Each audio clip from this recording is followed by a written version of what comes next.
And out of fucking nowhere, the Eradicator. Oh, dude. Lost. Oh my god, dude. Shit. No, at the beginning, like, towards, not like the very beginning, but towards, like, the upper half of this match, we were like, yeah, Rhea's probably not gonna show up because she's got a match, right? Yes.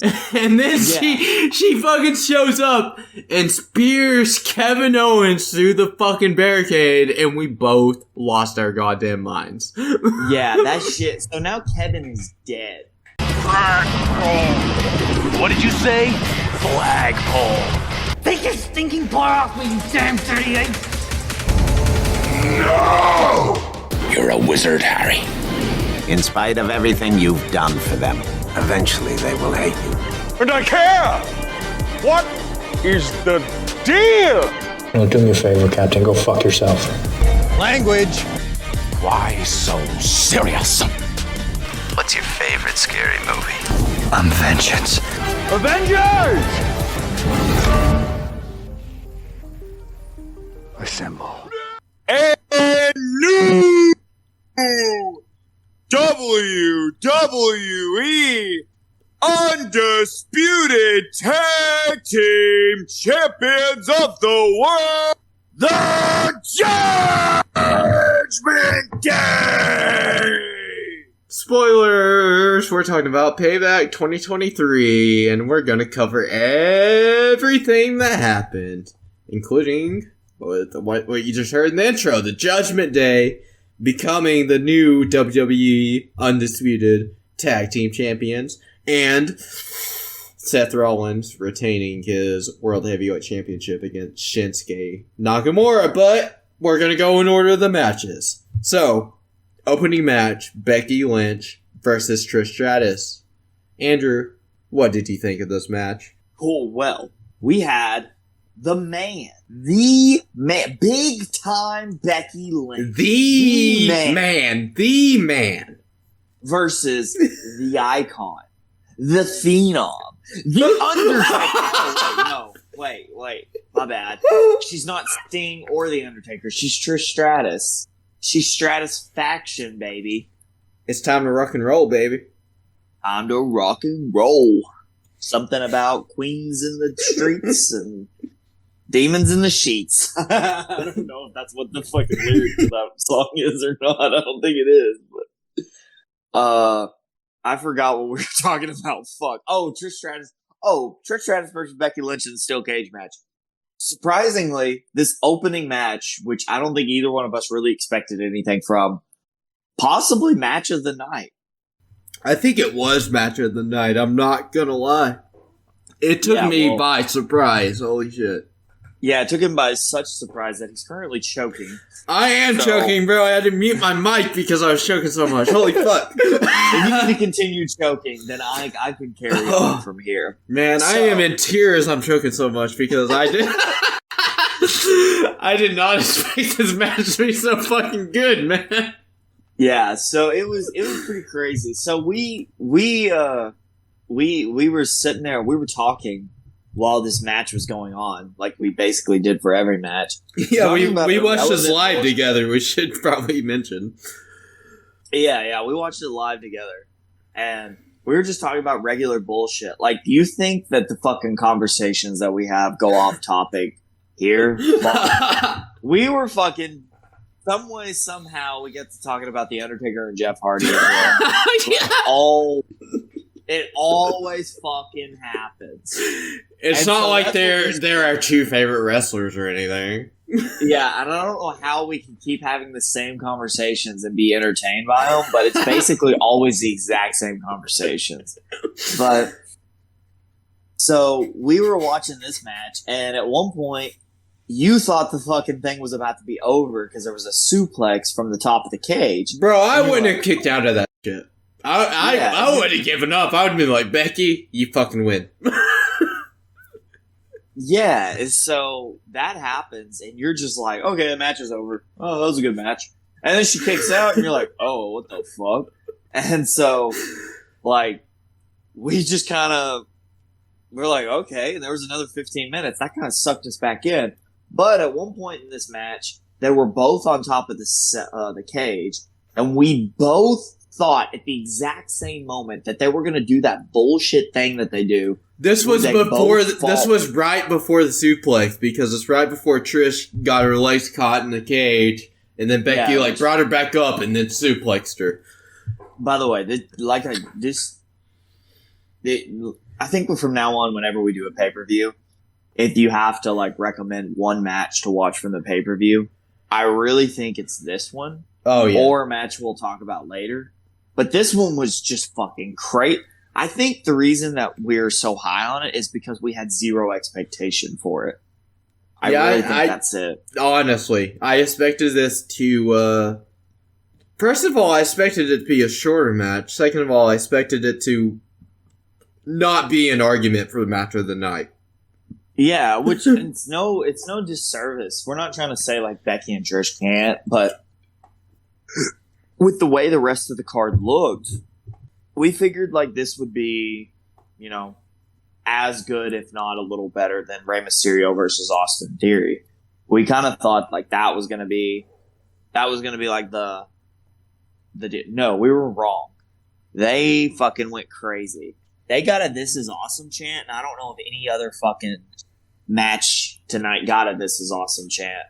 So, take that with what you want. But no, we thought they were going to do that bullshit thing where they both fall out of the cell and they both hit the ground the exact same time. Yeah, Undertaker and Batista back in 07. Yeah. And I don't know how many fucking other people have done shit like that. But I don't like that. I don't really like draws in wrestling. I like determined winners, or if you don't want to make somebody look weak, fucking do a count out win. Do a disqualification, do something like that. But just outright fucking draws, I don't like. Unless it's neither person can make it back to their feet before a 10 count, that's fine. But don't do draws the both people falling off the cell. I don't like that. It's just dumb. Yeah, exactly. I don't really have... Zoe Starks got involved, and then at the end of the match, Trish turned on Zoe, and Zoe turned on Trish. So that was pretty cool. Was Becky bleeding? No, Becky didn't bleed. Yeah, no, Becky wasn't bleeding at all. There was a bit of blood this show, though. Yeah, she won from a manhandle slam from the top rope, though, which I called that so early in the match. I was like, dude, Becky's gonna hit a manhandle slam off the top rope. And that didn't happen, but it happened 15 minutes later. And it was pretty fucking crazy. There at the end, I was fucking into that match. Oh, me too. Really I was baffled that Trish kicked out of that suplex. I was like, bro, that's a suplex off the top of the steel cage. That's not just off the top rope. That's off the top of the fucking cage. Yeah, and for preference, Trish was on top of the cage. Becky was on top of the top rope. And so she took her so it's basically from the top rope. Yeah, but Trish was all the way. That's not a both people standing on the top turnbuckle suplex. That was a fucking suplex where she took Trish off the top of the cell, and Trish was vertical. It was when they went to that suplex. It's a super suplex. Yeah, super suplex. Yeah, exactly.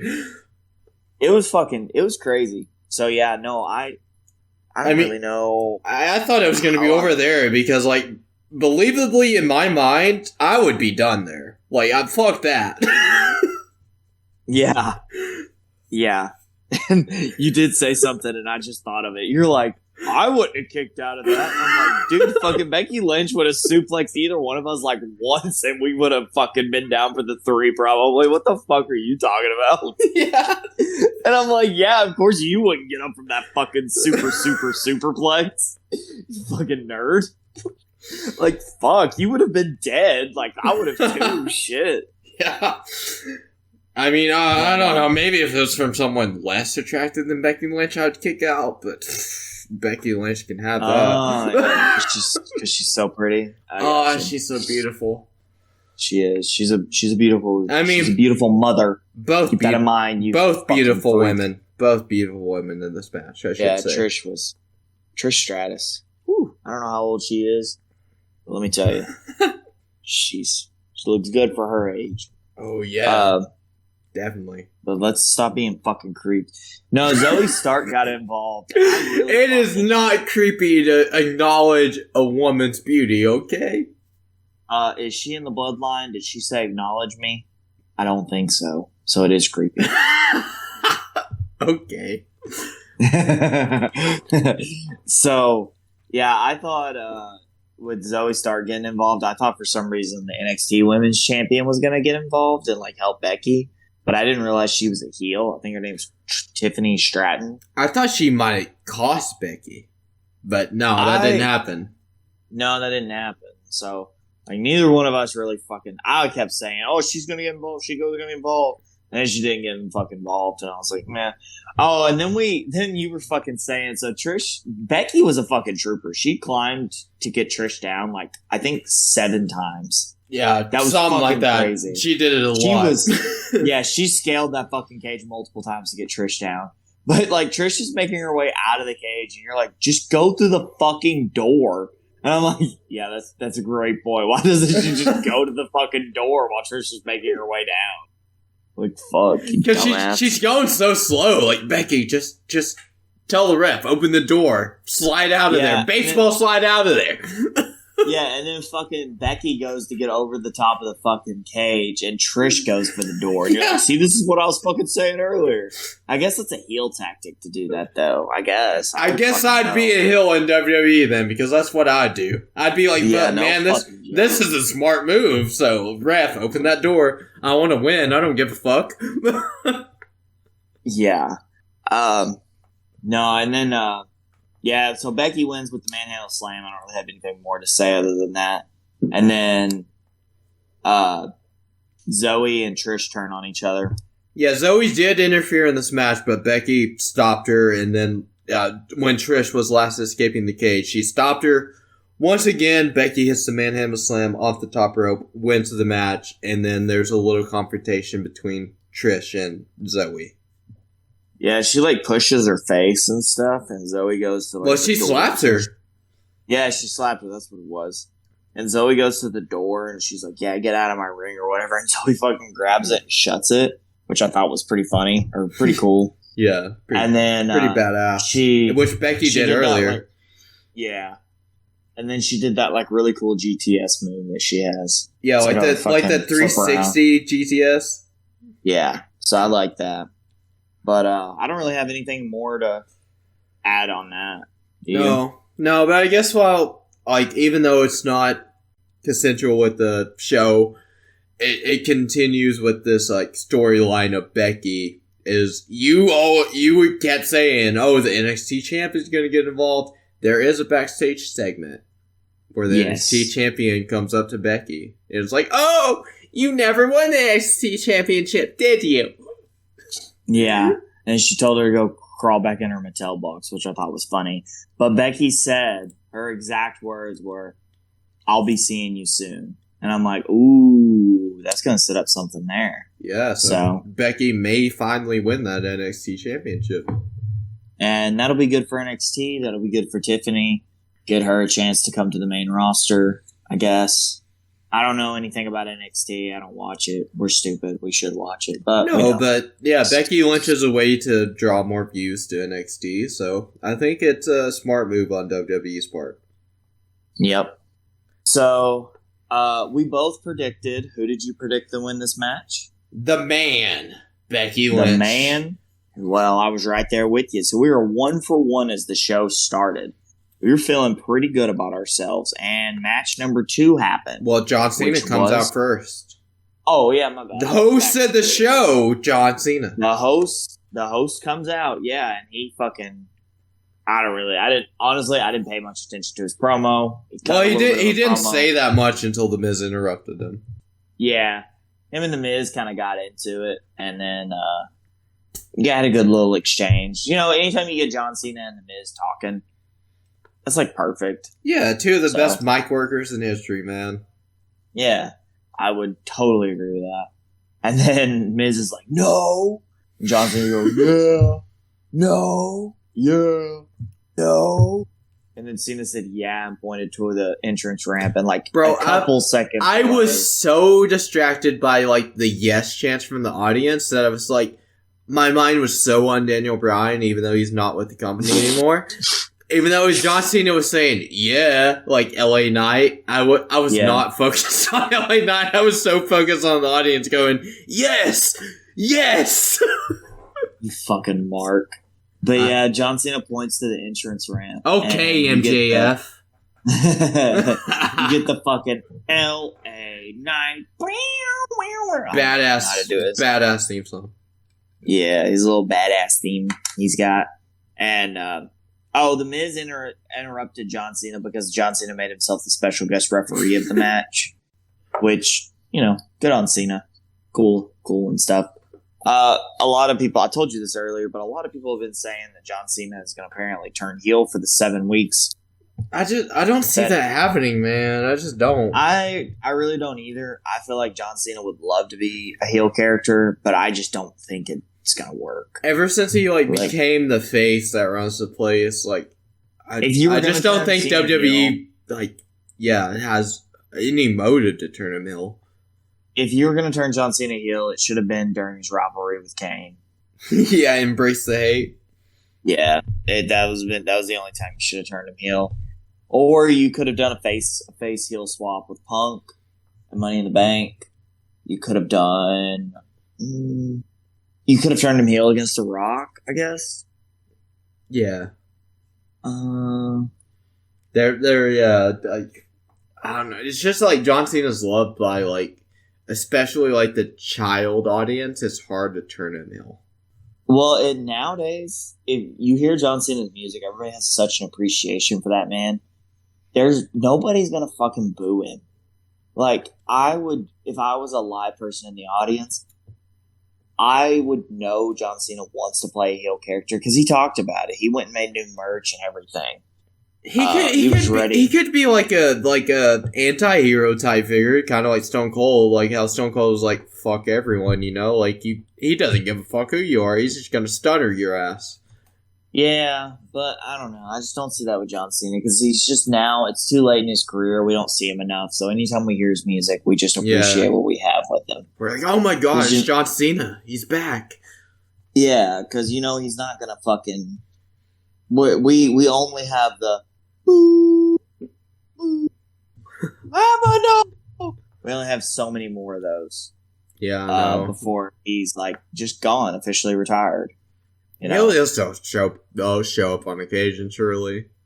Oh yeah, he'll show up, but it's we won't get to see it nearly as frequently. No. We don't get to see it frequently now. What? He's gonna be what? You said on SmackDown he said, I'm back for not only 1 week only, but for months. And I'm like, holy shit, we got Cena back! Yeah, 7 SmackDowns, basically. I think so he'll probably. I wonder if he'll have a match at Fastlane. He could. I kind of hope he does. But yeah, no, there wasn't really much to the Cena or the LA Knight versus the Miz. Following that first. Oh, actually, let's go back. You want to rate these matches in terms of just how they were for the show? Out of 5-star being best of the show, and then 1 star being worst of the show. But obviously, you don't have to rate something 1 star. Yeah, sure. So in terms of just this show, not comparing it to anything else other than the matches on this show, what would you give Becky versus Trish? Okay, just not compared overall in the grand scheme of things, just to the show. Just on 5 out of 5, dude. Yeah, I agree. It was incredible. It was so much better than we could have ever expected. Yeah. It was pretty fucking crazy how good it ended up being. Props to Trish, man. We neither of us know her exact age, but we know she's up there because obviously she's been retired for a while. But she put on a hell of a show with Becky. Yeah, if you were fucking coming out as a valet for Triple H back when the SmackDown set looked before the Fist era of SmackDown, you're up there in age. Yeah. So Miz and LA Knight. Trish is 47. So she's almost 50. She's Damn. basically the same age as Cena. She's almost as old as my mom, man. She looks fucking great. Yeah. She's actually older than John Cena. John Cena's 46. Yeah, he said he's like cusping 47, but like I don't think he turns 47 until April. So he's still got a few months. Yeah, April 23rd, 1977 is when. Damn, dude, I'm surprised I remember his birth month. I'm a true John Cena fan. From West Newbury, Massachusetts. Yeah, and John Cena's a real name, believe it or not. Yeah. It's actually John Felix Anthony Cena. I didn't know his middle name. I'm a fake fan. Oh. Well, did you know he's been active since 1999? Really? What was it? OVW? Yeah. Yeah. He was. Main You know roster what his- debut was 2002 against Kurt Angle. Yes, sir. That was in the Best of SmackDown. Mm-hmm. For From good West Newbury, reason. Massachusetts. John Cena was kind of like the one that, like, dude, he was kind of the one that ushered in the Ruthless Aggression era. Well, it's like Kurt Angle asked him, like, well, how do you think you're going to beat me? And he's like, with ruthless aggression. And he's got like every vein in his neck and Dude, his head. it's popping. always. Have you ever heard him talk about how, like, WWE was thinking about releasing him, and like the reason he got Stephanie. so over was because of the rap gimmick, and he was inspired Yeah. by like Rikishi for that, because Rikishi and like whoever Rikishi was hanging out with at the time would like rap on the tour bus, and John Cena would just like get in on that shit, and he made it part of his gimmick. Yeah. It's crazy, man. It's insane. Yeah. Back to LA Knight and The Miz, though. I said to you that I kind of hope this was the worst match on the card, just because, like, this match was kind of cut and dry who was going to win. I don't think at any moment anybody thought other than LA Knight was going to win. Which, spoiler alerts, he did win. Yeah. There was a few good moments Just where John because Cena kind of... how the Miz is treated, like, nowadays, like... They're just using The Miz I get, like... to boost talent. Yeah, like, the Miz is willing to put talent over, which I really respect, but also, like, the Miz is so good that he deserves, like, more respect from just the WWE in general. Well, I think he's one of the most paid guys on the roster, so I feel Okay, like that's... fair enough.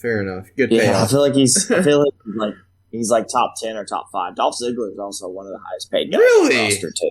Yeah. Damn, okay. Dolph Ziggler is fairly compensated for the work that he does, which is phenomenal work.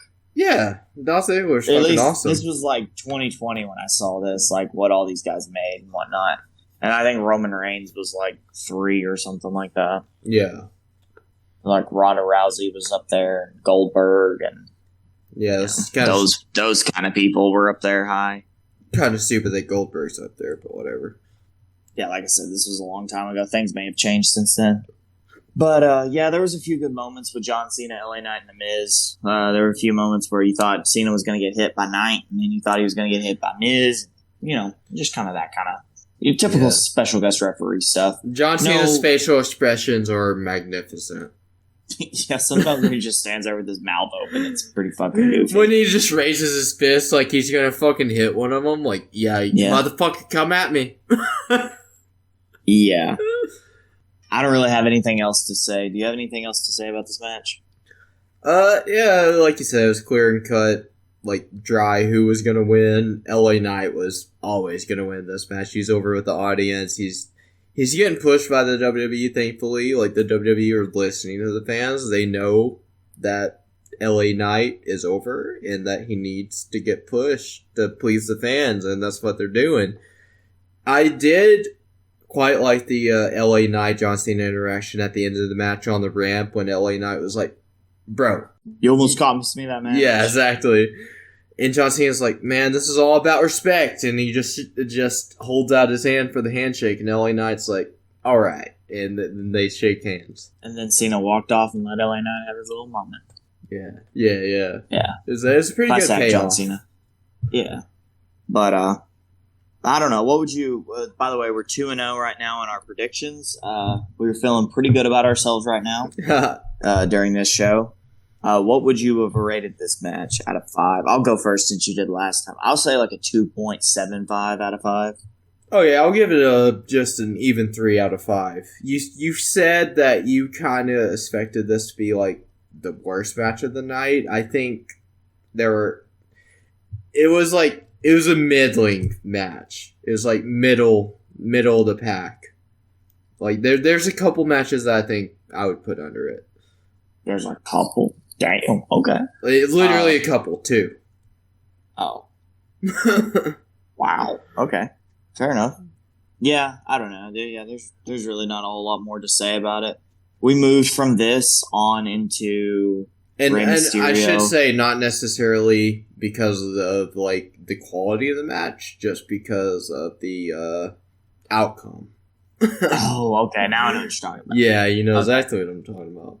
Yeah, I got you now. So we went from this. Did the Grayson Waller effect happen now, or no? The Grayson Waller effect was after the street fight. Yeah, it was after the street fight. Okay, so we got Austin Theory versus Rey Mysterio, right? Yes, correct. For the United States Championship, the most unprestigious title in the WWE. Yeah. So Rey Mysterio comes out with the entire LWO, and no offense to Rey and Austin, I didn't care about this match at all. I don't know who picked Rey to win. Yeah, I don't know who did care about this match. Yeah, real Rey Mysterio fans. That's who. So we both picked Rey Mysterio to win, but this is where we were first wrong, but not necessarily on a match, but on a moment. The ending was pretty cool. How Rey went for the splash after the 619. Austin put his legs up. Then he went to like pick Rey up, and then Rey kind of like not small packaged him, but like kind of rolled through on a 3 count. Yeah, like that. What, small cradled him? Yeah, kind of. He ended up winning to retain. That was a good ending. That's a typical Rey Mysterio win. Can't complain there. Not that the match was bad or nothing. Just don't really remember a whole lot about it. Didn't really pay a lot of attention to it. Didn't care that much. Yeah, it was also a match on SmackDown like a couple weeks ago, to be fair. So where Rey Mysterio won the title. I feel bad saying like I did. Yeah, I feel bad saying I don't care, but it's like there was just not a whole lot there, and it's not Mysterio or Theory's fault. It's just like they didn't get like some epic video pack. The video package they showed was just about Theory hurting Santos. Yeah, well, there wasn't a real like story behind this match either. It's just like Theory hurt Santos, and Rey Mysterio took his spot and won the U.S. title, and now Theory gets his rematch, and that's really all it was. There wasn't like a huge story to it. Yeah, so the first thing that we got wrong was the fact we both thought that Santos Escobar was going to have a heel turn after this match. I think we also both forgot that, like, at least in storyline, I don't know if it's a real injury or not, but like Santos Escobar is injured. I think we kind of both forgot about that. Yeah, we did. Yeah, if we would have remembered that. I doubt either one of us would have said that. But we both said with a Santos heel turn. So we were wrong there. So we were wrong about a moment. But we're not going to count moments. We're going to keep our overall scores. Yeah. So 3-0 with the matches. 3-0 with the matches. So, but wrong about the heel turn. Don't really have anything other to say other than when Rey Mysterio won, the entire LWO came back out and like hoisted him up and stuff. Yeah, and I think the Becky Lynch, Tiffany, whatever her name is, moment was after this, which we've already covered, so we can move on to the street fight between. Where, what would you rate this match though? I think it probably was the worst match on the card, so I'll just give it a. It wasn't, like, terrible, though, so I'll give it a 2 out of 5. 2 out of 5? Yeah. I would say I would just put it on par with the last match, just a 2.75 out of 5. Okay, fair. I feel bad giving, like, a Rey Mysterio match 2 out of 5, but, like, just in terms of the card itself, yeah. This is why normally, like, whenever, like, we do anything and we, like, rate it, I always give like goofy kind of reviews or rating systems and whatnot. I just couldn't think of any in this moment, so that's why we were going with this. Yeah, it's fine. I don't know. I just feel bad, like being like, "Oh, this was a 2 out of 5 match," but literally, I mean, I don't consider 2 out of 5 like terrible though. I think that's still like mediocre level. It's not bad. Well, that's why I'm just like, that's why I like to say, just comparing it to the grand scheme of things, at this show, this match did not live up. Neither one of these 2 matches has lived up to the hype, or not the hype, but the match quality of that steel cage match. No. That steel cage match was so much better than like we ever thought it could have been. Yeah, that's like the street fight from fucking Backlash. Like, that's just how good that shit is. That, we will probably be talking about that Becky Lynch steel cage match come Royal Rumble time somehow. Yeah, dude, we've talked about like this fucking Trish Stratus Becky Lynch match like feud has gone on so fucking long, and that match was like so good. It was so good. Yeah, seriously, I cannot like downplay how much we did not care about this match. Like, I think we probably cared about the U.S. title match just a little bit more than this match, and neither one of us cared about it at all. Yeah, it's just because it was. I wouldn't say I cared about it more, but I'd say like on level. Yeah, like yeah, and there's always a chance Damian Priest may run out any title match and just cash in Money in the Bank just for shits and giggles. I'm gonna be so pissed if he doesn't cash in for the world title, dude. Like, I think it's so stupid. Like, any Money in the Bank holder cashes in for anything that's not a world title. You literally have that contract to cash in for one of the biggest titles on either brand. And you're going to literally choose a minor title, bro. What the fuck are you doing? Triple H just doesn't like Austin Theory, I think. Yeah, I kind of feel that way too. Like, if Vince was still running things, I don't know how it would have went, but since Triple H was in charge... Yeah, no, fucking Theory would hold all the titles if Vince was still in charge. I don't think Triple H hates Theory, though, because he gave him a long-ass U.S. title run. I just don't think he sees him as a world champ. I mean, Theory just didn't really do anything. They just reinvent Theory. Like, yeah, you need to at this point. He was good at the fact that Triple H gave him a WrestleMania win over John Cena, like, it tells you that Triple H, he doesn't hate him. He has some confidence in him, but he obviously doesn't see him as a world champ yet.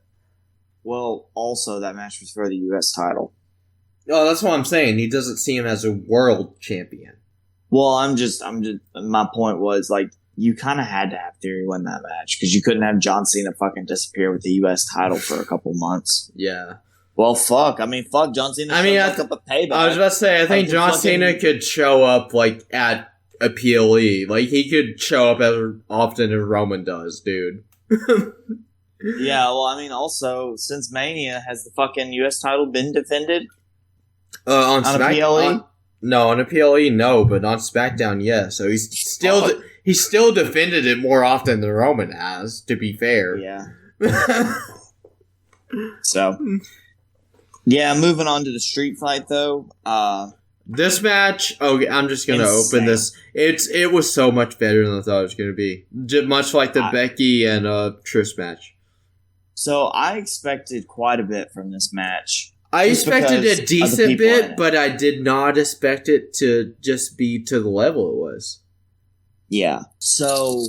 There were a lot of funny moments in this match. There was a lot of funny moments, and...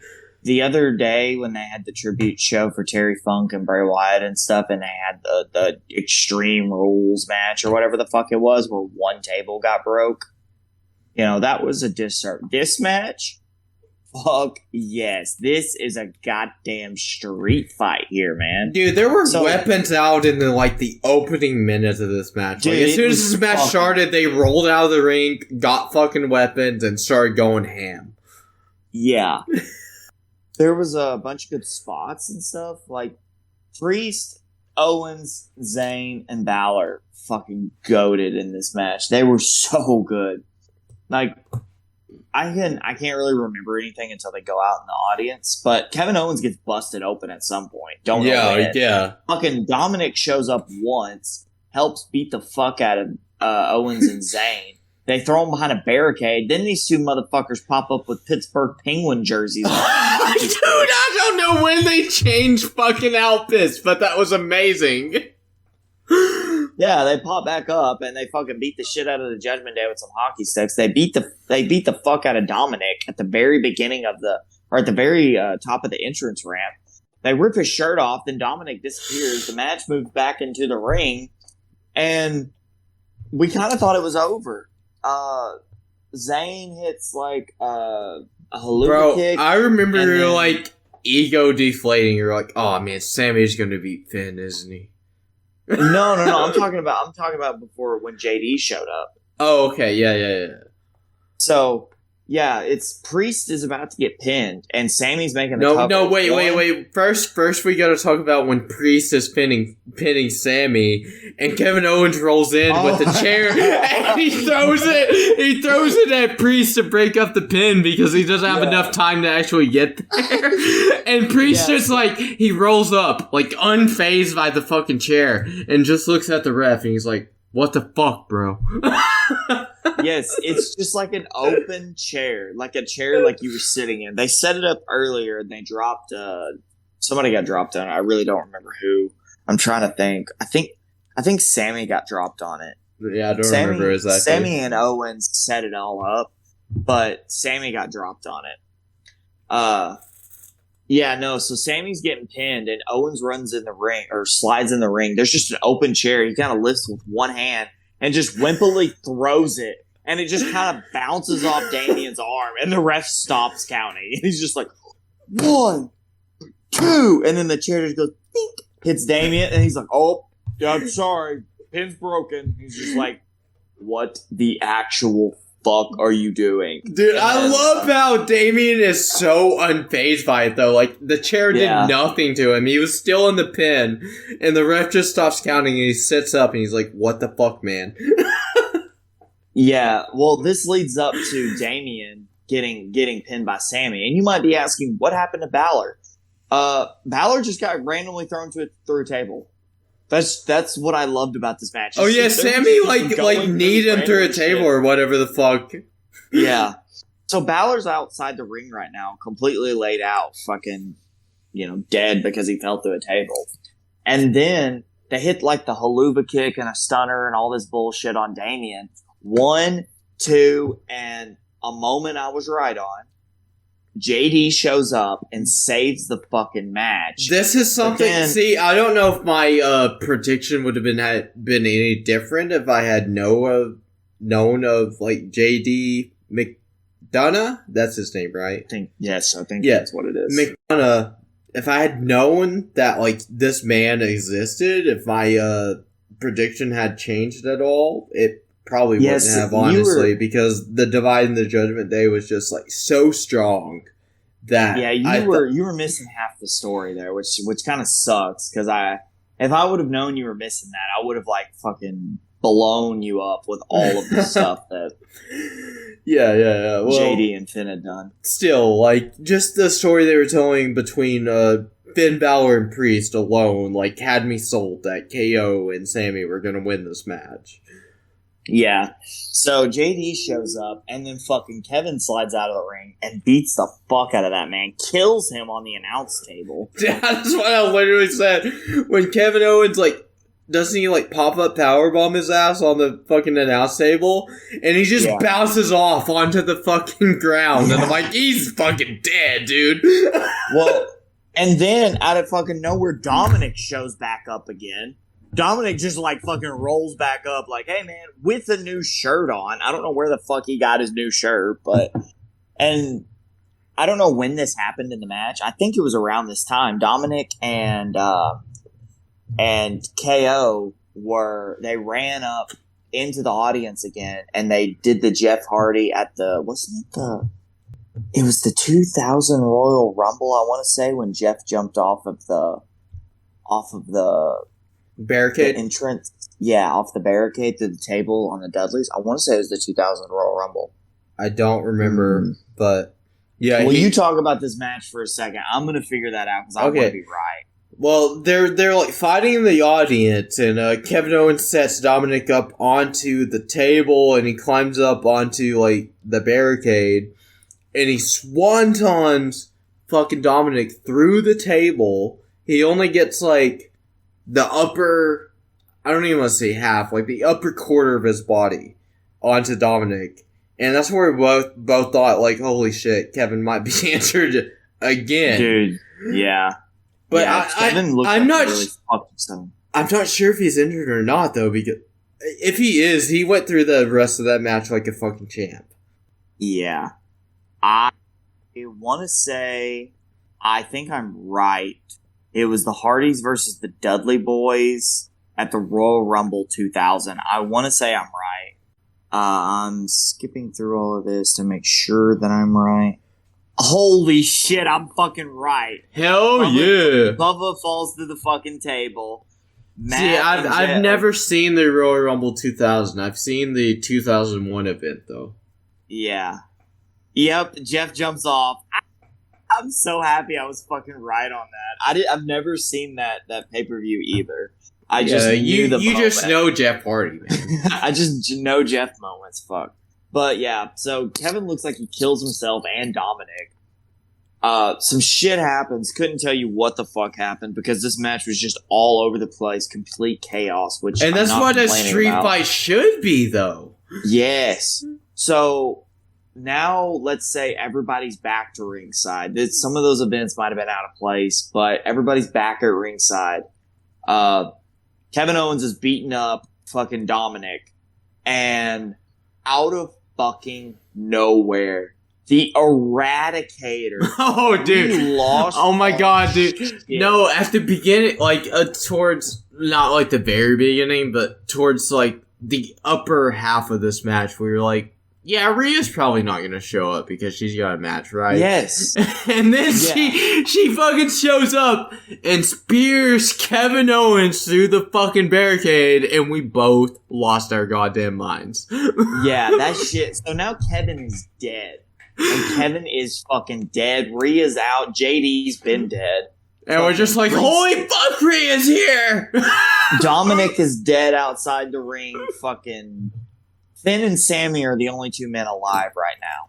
And this is where my ego was deflated. Because I picked the Judgment Day to win. Okay. You picked KO and Sami. This is where I said, like, after Rhea spears Kevin through the barricade, I'm like, fuck, dude. Finn's like the most alive person right now. And he's the one that gets fucked the most. Yeah, so he hits the switchblade on Sami Zayn. Swing blade. Yeah, swing blade, and then goes for the coup de grace, and he misses, and then Sami Zayn hits the haluva kick on Finn Balor, and we're like, oh shit, that this match is over. Falls. He fucking pins. And I was like, 1, no. 2. Then Dominic comes in with the fucking briefcase. Dirty fucking dog with the briefcase. The thing that has plagued the Judgment Day. The fucking briefcase. Dude, the arch enemy of Finn Balor is what saves him. He hits Sami. Sami rolls over and Finn's arm falls on top. 1, 2, 3. New tag team champion. Look. I fucking went crazy. Look, I predicted this wrong, but I was like, even though I do love Kevin and Sami, I was so happy, man. I love, like, WWE nowadays. You know how, like, back in the day when we watched it as kids, I don't know if it's just because we were kids or what. You know, like, you always rooted for the face, right?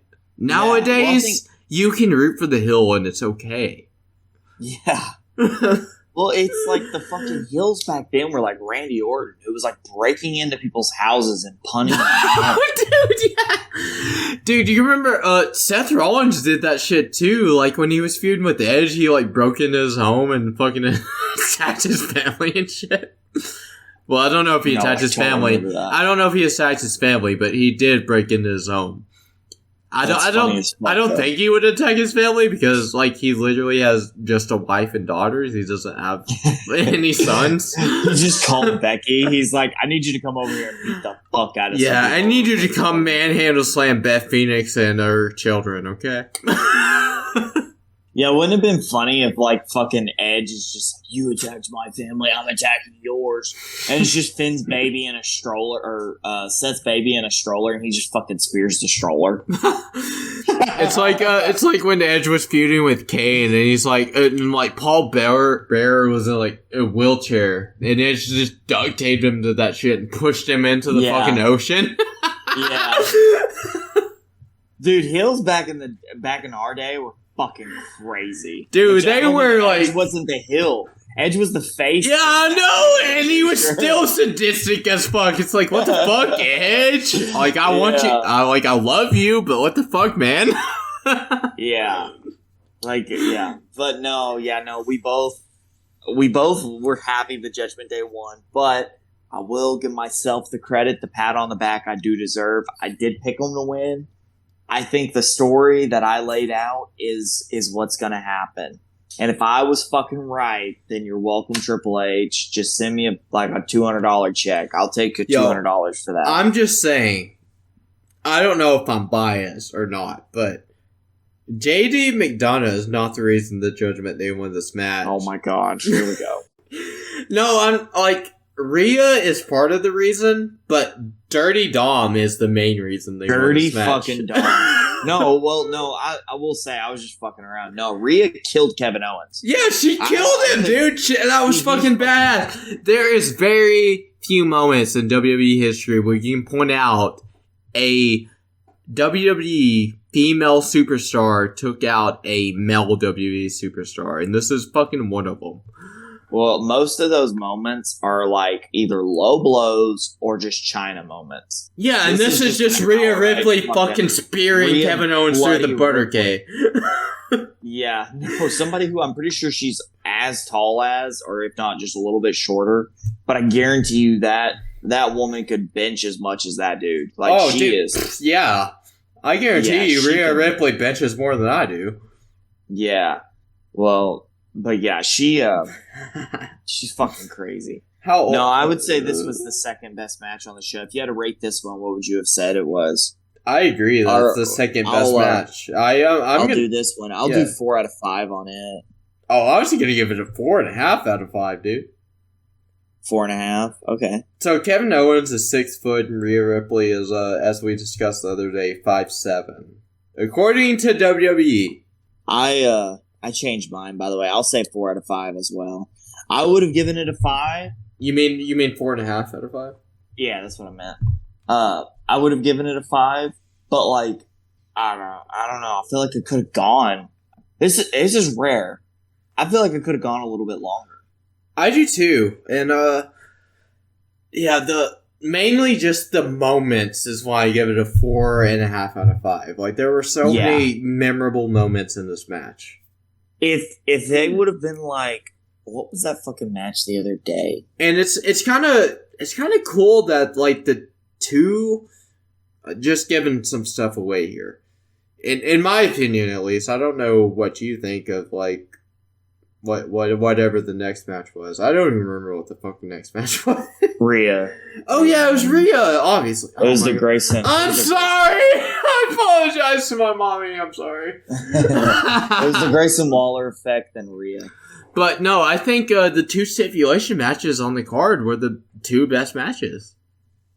Normally those aren't the best, which is crazy. Yeah, but I think on this card they were. Yeah. Normally the stipulation matches, they just kind of fall flat. Unless they're like the main events, then normally the main events kind of like carry some weight. But like, no, the 2 stipulation matches, were the best ones on the card. So shout out to everybody at WWE for these stipulation matches, because they were fucking phenomenal. Yeah, and forgive me for forgetting what the next match was. I am slightly. Oh, you're fine. It was the Grayson. The Grayson Waller effect and Cody Rhodes came out. I would never forget Rhea Ripley, obviously. She's my favorite female superstar on the roster, and she's honestly just like one of my favorite superstars overall on the roster. There you go.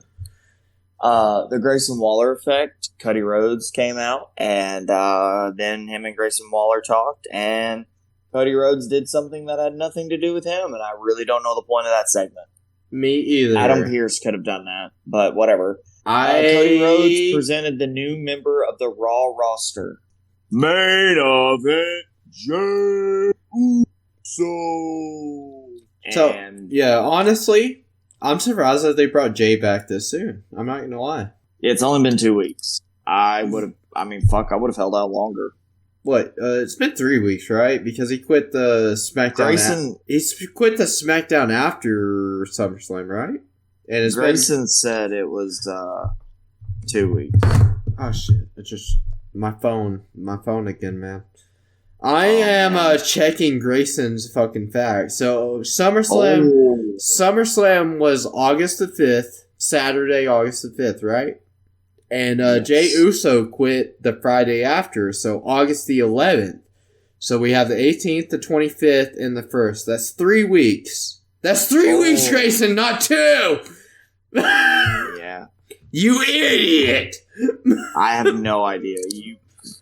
I don't know who's right. I am. Who's right. Oh, okay, you're right. All right, what an idiot, Grayson Waller. But yeah, he came out, and then he beat up Grayson Waller, or didn't even beat him up. He just hit him once, and then I think he super kicked him. I don't even know. I looked away for a second, and Grayson Waller was on the ground. So, yeah, that was cool. I'm glad main event Jay's back. Maybe he can do something with somebody. Well, that Cody Rhodes was just out there, and he's like, "Yeah, the newest member of the Raw roster, main event." Jey Uso! And then he just walks out of the ring as Jey Uso is making his entrance. Yep. And he's just on the ramp as Jey Uso goes in the ring. And then he super kicks Jason Waller. Grayson Waller. They're just doing that thing now with Cody where he's just they have to get him on TV 60 times a fucking hour. I don't know. Yeah, I told you, which we have proof of, that as Cody was making his entrance, I was like, dude, Cody is he's such an over-face, but he could be such a good douchebag heel, which we've seen in the past. And because of that, just shit-eating grin he gives on his face, every time he kneels during his entrance. Yeah. He's over, like you said, but if he wanted to bring back a little bit of that dashing Cody Rhodes gimmick where he's just a fucking douche, yeah, it could work. He could pull it off. Oh yeah, dude, Cody's great. It's just amazing to me that he has. First of all, he never had a world title run with WWE, but he never had one with AEW. How has this man been wrestling this many years and just never had a world title run? He's so fucking good. Yeah, he did have one with the NWA. He won the same championship, which that championship's lineage has dwindled. Oh, because very. No, NWA is different from AEW. Never mind. AVW? Is that what it's called? AVW? I don't know. I thought it was OVW. That John Cena, OVW. That John Cena and Brock Lesnar and Batista were part of, and Randy Orton. I shouldn't exclude any of them. The NWA is, I think, the National Wrestling Association. It was big in the territory days and whatnot. I think Ric Flair won a couple championships with them. Yeah, I know what you're talking about. I know exactly what you're talking about. Yeah. And the last... So, did you know Brodus Clay? His name is the Funkadactyl. The Funkasaurus, you fucking idiot. Oh, no. Yeah, he had pterodactyls. Oh, fuck me. No, he had Funkadactyl. Funkadactyls. That's what Naomi and Cameron were. Yeah, he was the Funkasaurus. I'm an idiot. Yeah. No, Brodus, it goes by the name Tyrus. in the indie scenes and whatnot. Yeah. And he was the NWA championship, and he just had lost a loser must. If EC3 won the title, then he won the title. If Brodus Clay lost, then he had to retire. So Brodus Clay retired. So EC3 went to NWA. Yeah, that's where he's at right now. So is NWA like above Impact now? No. No. Okay. So he's just making his runs on the indies right now. Okay. Yeah. So they're trying to pull Cody Rhodes, basically. Probably. I don't know if they want to go back to. So before I forget, I think Cody Rhodes may have won the Impact World Heavyweight Championship. I know he won the Ring of Honor World Cody Heavyweight Rhodes was Championship. in Impact? Yeah, Cody Rhodes What? was in Impact. I didn't know this. Well, it was during his time when he was just making his runs in the indies. Well, I knew he made his runs in the Indies, but I never know he went to, like... Well, like, I know Impact isn't what it was back in the day, but, like, it's still... It's not really... I guess it... I don't know, it might be, like, an indie company by now, but, like, it was, I wouldn't say it was competing with WWE, but it was, like... It was Hulk Hogan thought it was. It was kind of the second biggest behind WWE, like how AEW is now, right? Like back in the day. Yeah, back in the day, the Impact Wrestling was they had enough star power that like if WWE had they could compete with ECW basically. That was their they were not competing with Raw, they were not competing with SmackDown. They could compete with ECW though. I did know that LA Knight was in Impact. And he had he had like 1 or 2 runs as Impact champion. I think maybe 2. I can't remember what his name was though. I can't either. Wasn't he like a lackey for Drew McIntyre for a while? Possibly. Yeah, well, I don't know. Whatever. This isn't about LA Knight. This is a Cody Rhodes segment. But you're right. Cody Rhodes never won the AEW World Heavyweight Championship. He was, I think he was the inaugural TNT champion, which he then dropped to Brody Lee, R.I.P. I don't know. I haven't watched Impact in forever. Like, I think the last time I watched Impact, Jeff Hardy was still part of the company. So if that tells you anything. Yeah. It's been a long time. Yeah. I've seen clips and stuff. But yeah, no, that segment was cool. Main event Jey Uso's back. I didn't really care about it. No point in rating it. I think we both said something was going to happen, but we thought Cody Rhodes was going to get in a feud, but it's not. But no, he just introduced Jey Uso back to the WWE, but he's part of Monday Night Raw now. Yeah. We were wrong about another moment, I guess, because Cody Rhodes didn't get in a feud, but whatever, we're not counting moments wrong, because moments are very hard to predict. So as of now, you are 4-0, and I am 3-1. But yes, sir. Moving on to the penultimate match of the show, Rhea Ripley versus Raquel Rodriguez. And I personally kind of think this should have main evented, just based on how the main event ended. Well, yeah. This was for the WWE World Heavyweight Women's Championship. This match was a good back and forth. It showed like Rhea can have somebody to compete with her, and she's not as strong as she thinks she is when she has somebody like her size or bigger than her, and she can't just bully them and whatnot. I love the ending. Dirty Dom, hero for the Judgment Day. He is the reason that they fucking won again. He slid in the ring. Raquel went to attack him, and then she hit him. She hit her with the Riptide 1, 2, 3. Dude, I don't really have anything of it. Dude, the Riptide is such a cool finisher. I love it. You did say something about this. She went for a Riptide kind of early on, and you said, "Oh, she's not gonna hit that," and then she got fucking countered. Dude, because she never hits it at the beginning. She never hits the first one. She never does, bro. Like, watch any of her matches. Like, it's always countered at first, unless it's a pure squash match. It's always countered at first. Because it's like, I don't know. I don't think there are many people that have kicked out of the Riptide. I think that's why it's It's always a very- fucking countered. It's a very protected finisher, I'll say that. And I kind of like that because, like, I think it should be because Rhea deserves it. Well, only like 2 people ever have kicked out of Baron Corbin's End of Days. Yeah, what, I remember the first person wasn't that, like, long ago. Wasn't it Pat McAfee? Was it? I don't think I it was. thought so. I don't think so. One sec. Well, Just keep you talk talking. about Rhea Rip. Okay, I'll talk about it. But yeah. So there wasn't a whole lot. There wasn't a whole lot to this match. It was just a good kind of like back and forth powerhouse match. I think for Raquel and Rhea not having like any fucking matches to this, but months of kind of like slow storytelling of Rhea, I don't know if Rhea actually injured Liv, but like Liv being injured, she's like, "Oh, you're doing it for Liv? How cute!" Blah blah blah blah. I like that. Oh, dude, I love the smack talk Rhea gives like in the matches. It makes her, it makes her such a good heel. But I love her. There's something that Raquel does that I found that I really like. She goes for a clothesline and they duck, but she spins all the way around in 360 clotheslines them. And this isn't that, but she did that to Rhea, and I was like, fuck, I love that move.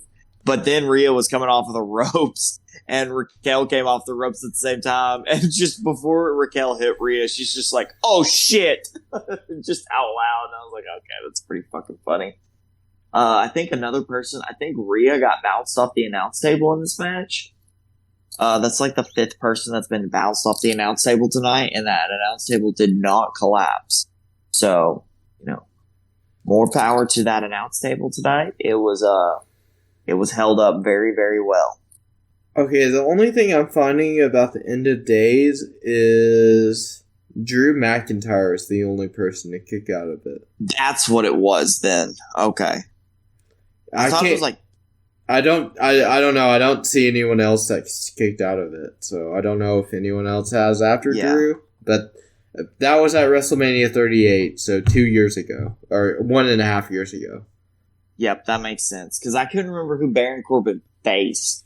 But that was during the time when Baron Corbin stole his sword. He was Happy Corbin and all that bullshit. That was during that time. So that makes sense. Yes. That's who I'm thinking of then. I, for some reason, was thinking it was Pat McAfee, but Pat McAfee called the match. Yeah. That's why I was thinking of him. I loved all the moments in the Rhea versus Raquel match.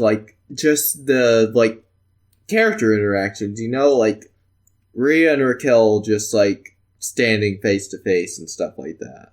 I hope that this story between them isn't over. I'd like to see them go a couple more times. I think they could top this match. If they're it feels like they're trying to keep Becky away from Rhea because inevitably Becky's probably going to be the one that takes the title from Rhea because who else on Raw is going to take that title from Rhea?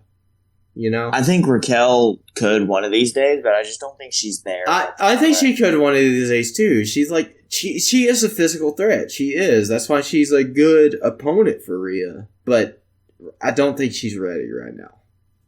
Yeah. I wouldn't mind having Liv come back and turn heel, or Raquel fucking Batista, Rey Mysterio, Liv. Grab him by the neck and be like, "I'm gonna take your head off." And then just absolutely fucking destroy Liv. And then they go into a little bit of a rivalry. And you may need a face champion at that point. Maybe Becky takes the title off Rhea, and then that's when Raquel turns on Liv. Because yeah, something like that. When Batista turned on Rey, Taker was champ. So yeah, Taker was just Taker was never he was never up front a face or a heel, but he was over with the crowd, so he was pretty much a face for especially the back half of his career. Well, he lost the Fatal 4-Way bragging rights, is what it was, because Rey broke up the pin. Yeah, and Undertaker was champ, so it was Undertaker was face at the time. Yeah, but back to Rhea Raquel. What would you have given this match? I think after Becky versus Trish and the street fight, it was the 3rd best match on the card. So I'm gonna give it a 4 out of 5. I think it has its good moments, and I mean, I might be a little biased towards Rhea. She's my favorite woman superstar on the roster. She's top 5, like, without a doubt for me, so. I gave it a 3.5 out of 5, which does put it at 3rd for me as well. Nothing spectacular. Just a good match. That was like just a quality match. Like, I think the moments between them just like sold it for me to put it at 4 out of 5. I think the fact that Dom coming in and being the hero for the Judgment Day is pretty epic. I love Dirty Dom. I love how he can't talk. Dude, I don't see how Dom can ever be a face again. He gets so much heat from the crowd as a heel. He works so well as a heel, man. I legitimately believe people don't actually hate Dominic anymore. They just find it fucking funny to boo him out of the building. I don't see how you can hate Dominic. He's Ray's son, man. Dude, and I know why people didn't like him at first is because he was just some baby face, little champion. And he got into the company because of his father, all that. Like, whatever, man. But he flourishes as a heel, man. He flourishes. He could easily do a little solo run. I don't know. I don't like him. I like him with Rhea. Bro, I've heard, have you heard Ray talk about Dom as a heel? He's like, man, I didn't know Dom had it in him. He's a fucking dick as a heel. He's such a dick. Dom is like great. Like he stays in character. Like they asked him what he thought about his that's the great thing about him. About his dad's induction to the Hall of Fame. He's like, I didn't know they inducted deadbeats into the Hall of Fame or whatever the fuck it was, Dude, that's the great thing about him though. Like he's not trying to be his dad. He's being his own person, and that's what you want out of like any generation of superstar. 2nd, 3rd, 4th, I really believe in the next 2 to 3 years we might see Dominic Mysterio in the World Championship scene. I wouldn't be opposed to it, honestly, especially if he keeps doing like this good of character work and getting like this much heat, or if he does eventually turn face, like that much like over with the crowd, But here's the thing with Dom. They're going to have to draw a fine line between kind of making him his own person. See, what he's doing right now is he's mimicking what Eddie Guerrero did. And I'm not saying that's bad. It's not. It's good. This is like what I said about the Batman, like, to the Dark Knight. If you're going to borrow from the best. And Eddie Guerrero is among the best, man. Yeah. And like, so it's not a bad thing what they're doing with him. It's a good thing. But they keep it up. Be careful how you do it. Draw a fine line between mimicking Eddie Guerrero and letting Dominic be his own person. Yeah, there's a difference between borrowing and mimicking. Yeah. So, on to the main event. For the WWE World Heavyweight Championship, we have Seth freaking Rollins versus Shinsuke Nakamura. Okay, before we delve deep into this main event, I should mention that I think Dominic has a right to borrow from Eddie Guerrero just because he was involved in the storyline between Eddie Guerrero and Ray. So I think I think he has that right to like borrow things from Eddie because Eddie was involved in his life, Yeah, no, that's Eddie's son. Did Eddie win that match? No, but that was Eddie's son, though, and Dominic and Ray adopted him or whatever. Wasn't that the whole storyline? Wait. Is Dominic's Ray's biological son, right? Oh, probably.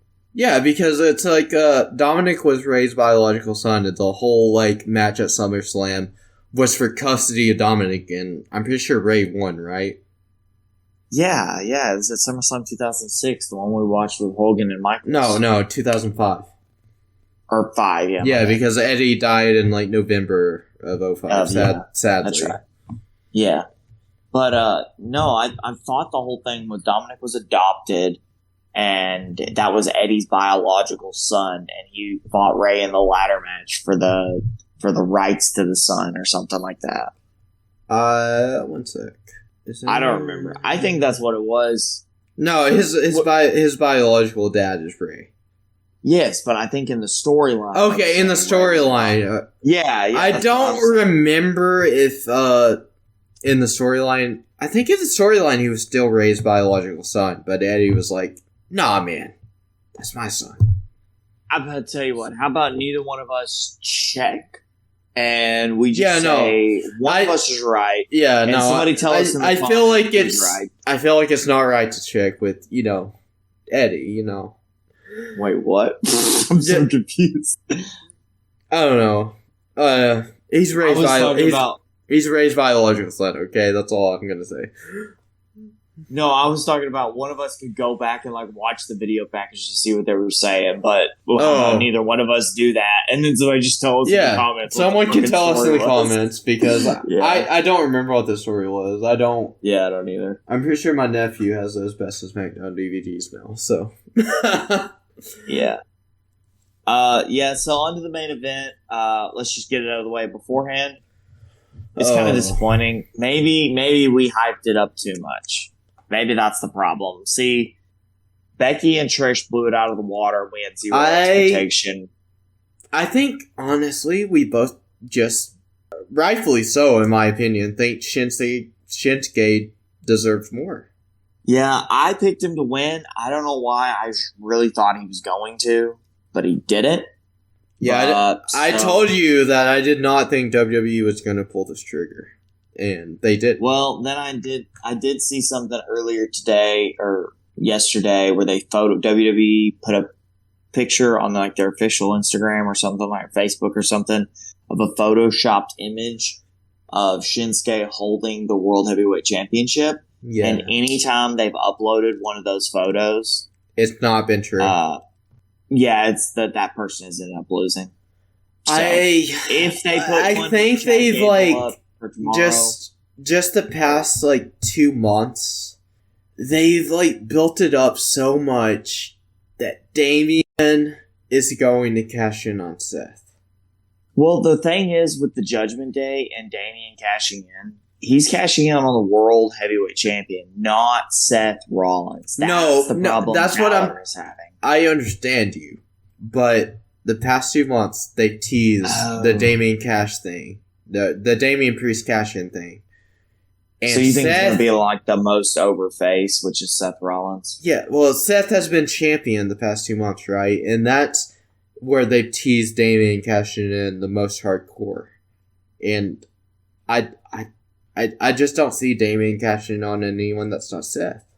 Well, you could make that argument, but then again, also on Friday Night SmackDown, the Street Profits and Kevin Owens and Sami Zayn squared off, and I saw everybody saying online that was "Oh, that's it. The Judgment Day isn't winning the World Tag Team titles because Kevin Owens and Sami Zayn are feud with the Street Profits." So the thing is, even though the Judgment Day did win, you said this the last episode that you think they're just going to be transitional champs. Now, are they going to drop the titles to another face team like McGriddle, or are they going to drop them back to Sami Zayn and Kevin Owens? Just the Charlotte Flair type situation to boost their stats.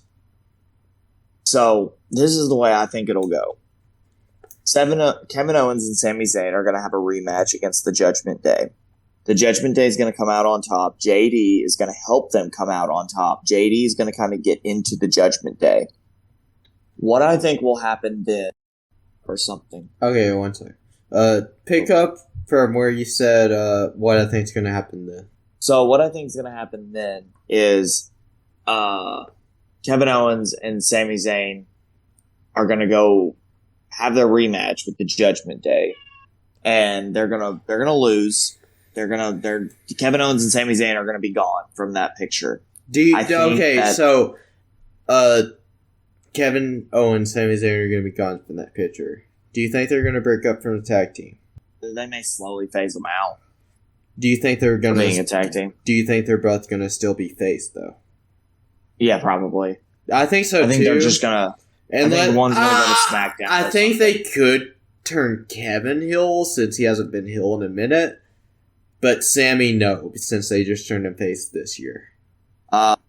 What I think will happen... I don't think Kevin is going to turn on Sami, though. I think he could just, turn heel on his own, you know? Yeah. I think the Judgment Day will, after Kevin Owens and Sami Zayn is resolved and they get rid of them, I think that JD is going to help him, retain. He's going to become like a permanent member of the Judgment Day or something. And then Finn's going to start having problems.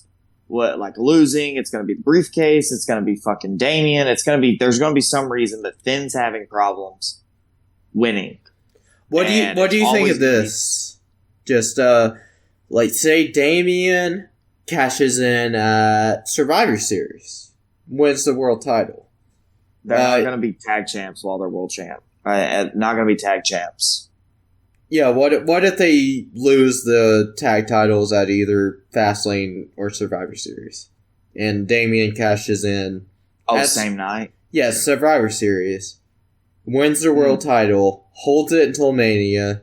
Finn, he's on, this, sort of losing streak. He can't win shit. He wins the Rumble. And he faces Damian Priest at WrestleMania. The only way I see that happening is if Finn Balor does this losing streak thing. The only way I see him coming back and winning and stuff is if he brings back the Demon.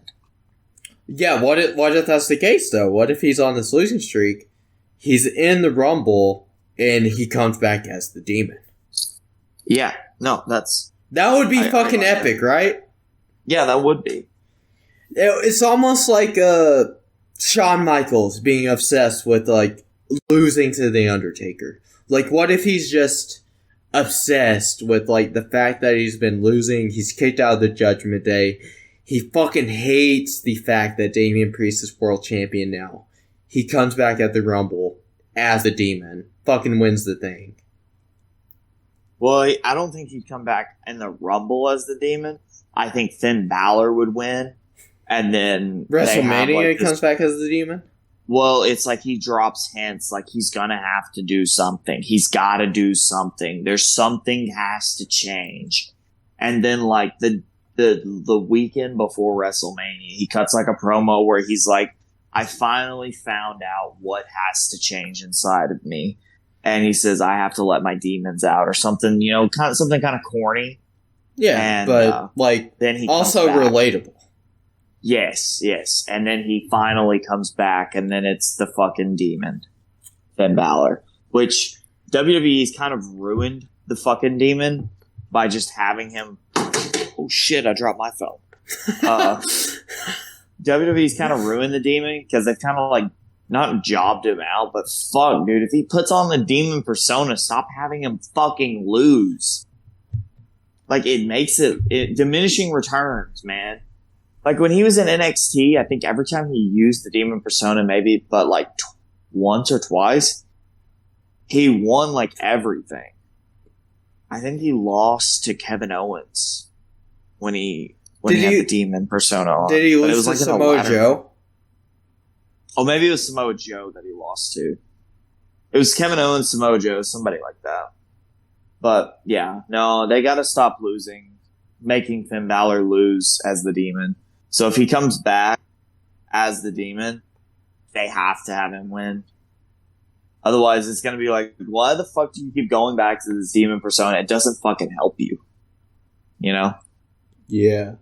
I'm trying to find his record as the Demon. Oh, yeah, I don't know if they have an actual stat sheet for that one. But I'll explain my storyline with the Judgment Day real quick. That way it's recorded proof. So I'll just back up. So Sami Zayn and Kevin Owens out of the title picture. Judgment Day are on top of the world. Then out of nowhere, they lose a random tag team match to whoever the fuck, whatever tag team you want to throw against them. they lose, and it's either because of shenanigans on the outside. You can blame JD. You can blame the briefcase. You can blame Finn. You can blame Damian. One of them things will be to blame. Finn takes the pin, and they like, okay, we got to get our heads back in the game. Well, then they lose to the same team again due to a different one of the 4 things of shenanigans that I said. Either shenanigans, briefcase, Damian, or just Finn being stupid, JD, something like that. Then the tag titles are up on the line against the most over babyface tag team. Maybe it's the one they keep losing to. I don't know. Whatever you want to do there. Finn will take the pin and lose them the tag titles. That will get him ostracized from the Judgment Day the same night. I feel like they'll beat the fuck out of him, and then they'll be like, oh, JD, you can join us if you help beat the fuck out of Finn.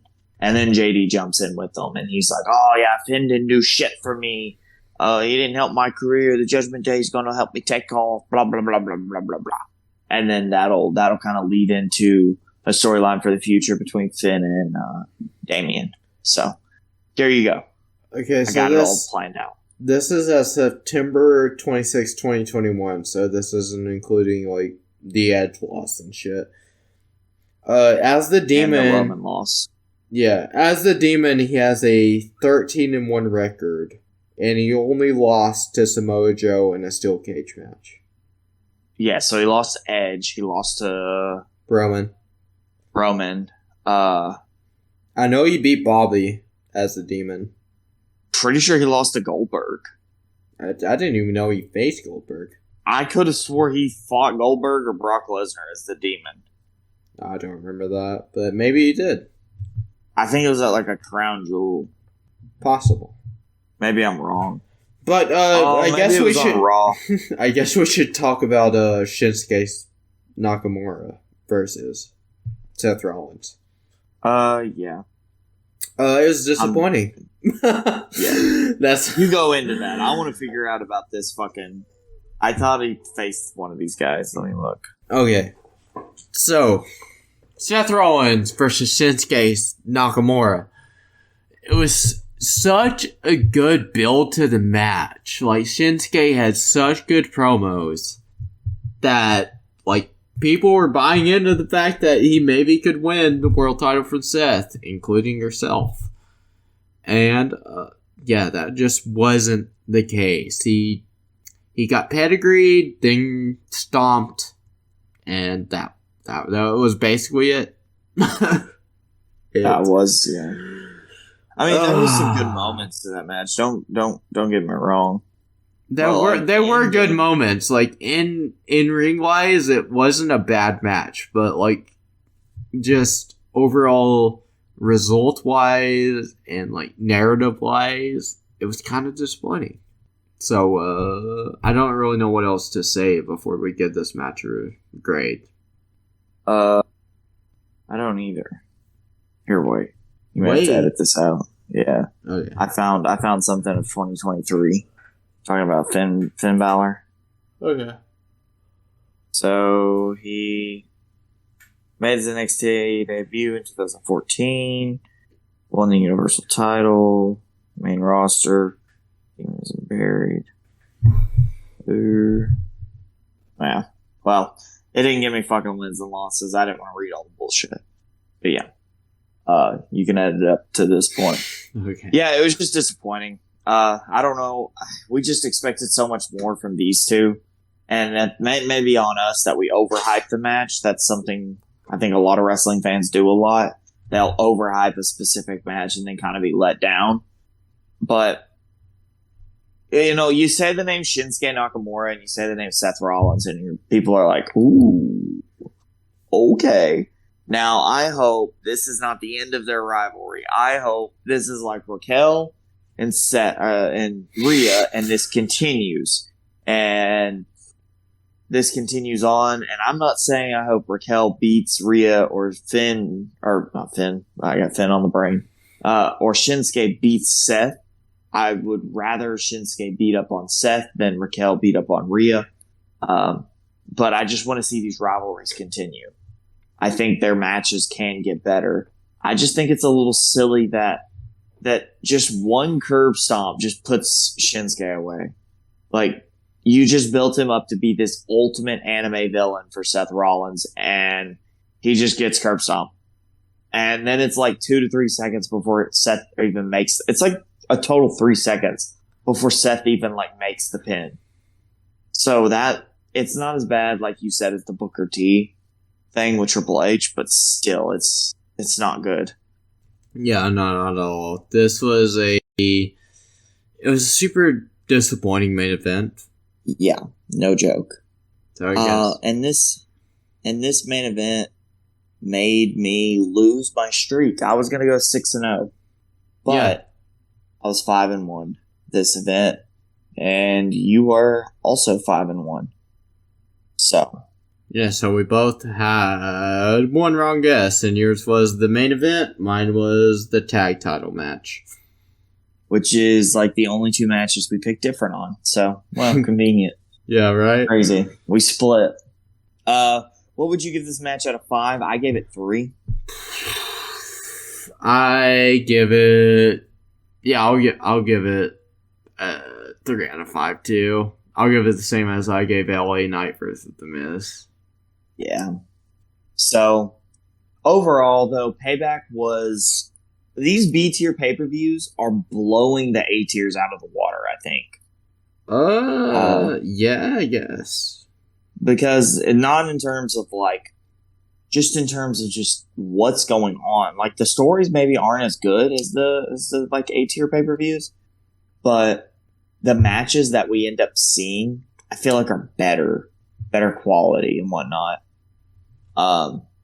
Used to, if you would tell me about like a B tier pay per view, I'd be like, it's probably nothing, and you'd have maybe one good match per B tier pay per view. Anymore, I feel like I get more excited for the B tiers, and then I get like super hyped for the A tiers, and then the A tier kind of lets me down a little bit, but the B tiers are like I go crazy on. So overall, what do you give Payback? I will give it a 3.5 out of 5.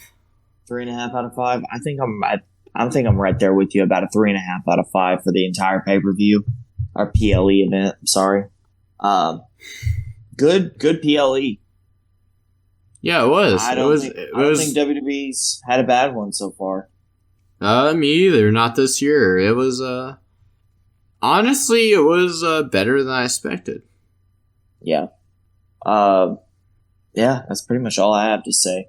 NXT No Mercy's coming up. Maybe if we knew literally anything about NXT, we would watch it, but we know zero about NXT, period. So we'd be watching it completely blind to everything. We'd probably be cheering for like the heels on accident because, I mean, I don't know. I just don't have enough interest in NXT. Not saying that it's boring or anything. I just don't like if Becky goes to NXT, I will possibly start watching some like highlights at least, like how I do with Raw and SmackDown. Yeah. Just because Becky's there, because it's like I like the fact of mixing the young talent with like the tried, true, and steady talent. I know guys like Baron Corbin are over there right now doing stuff, and like I like that and all, but like you tell me, oh, Baron Corbin's in NXT, that's not me going being like, oh, Baron Corbin, I better go tune in.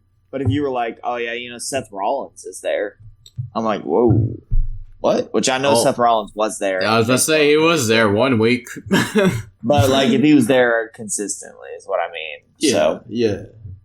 Like if you had a consistent, like when Finn Balor went back to NXT for that short period, or for that period of time, that would have been a time that I would have watched, but I really wasn't watching wrestling during that time. So yeah. Other than that though, yeah, Payback was a very good pay-per-view. It's where Roman Reigns started his 3-year championship reign, and it's where he'll continue it. So. Because he didn't have a fucking match. Yeah, exactly. Well, best way to hold the title is don't have a match. Yeah, it does. It is the best way. You don't have to fucking defend your championship. You're just chill. You're just chilling, man. Yep. Yeah. Well, we'll be back next time, probably predicting some NFL Week 1 games. Ooh, that sounds like fun. Oh yeah. So are we gonna do the predictions and then those giggly those giggly orangutan guys are gonna do like breakdowns of games? Is that what's gonna happen? Yeah, the giggly gorillas, man. Yeah, the giggly orangutans. Yeah. Yeah. Check this out on Spotify, Apple Podcast, and if you're on one of those, check out the Red Arrow on YouTube. That's his channel. Yeah. He posts videos and people start arguments in comments sometimes. They're fun to jump in on and just kind of I don't know, help bury somebody. Why not, I don't think anybody gets too upset about it. I love jumping in there every once in a while and calling people blind. So, that's pretty cool. If you are blind, then I'm sorry. Check out the Red Arrow still. Yeah, check out the Red Arrow. Just use your fingers. Yeah, use your fingers. A lot of his stuff is just audio anyways. Yeah, exactly. Yeah. Yeah, so. Check it out. We'll see you next time. Probably talking about some NFL shit. Yeah. See you next time.